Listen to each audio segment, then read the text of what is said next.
Ihe anyị depụtara ebe a bụ abịchị Igbo nke a na-akpọbu ABD, bụrụkwa Igbo alphabet, bụrụkwa Igbo sounds. That is why it is called, in one word, Igbo orthography, the writing system of representing the sounds. Now, why does it encompass the two?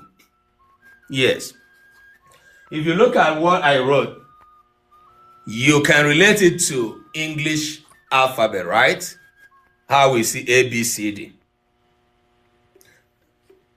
The two things that stand out, the two things that make it different from English alphabet. Number one, it has other letters and sounds that are not in English alphabet. Number two, the pronunciation of the letters and sounds. That is where the sound now comes in.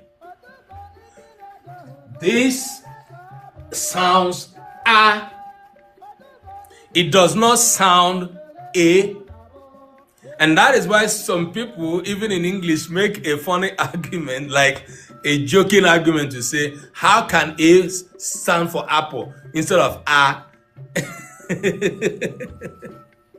That is for English anyway, not for Igbo. It's kind of joke. So these sounds are, it is not in English where A is for apple. You cannot relate with them. The Igbo letters of the alphabet and the sound system produce a representation of the sound of the Igbo. Ọ na-egosi gị ka esi ede mkpụrụ ụda Igbo na mkpụrụ edemede Igbo. We call it mkpụrụ edemede when it is for writing. Writing something, you write with the letters. We call it mkpụrụ ụda when it is for speaking. Speaking is about the sound.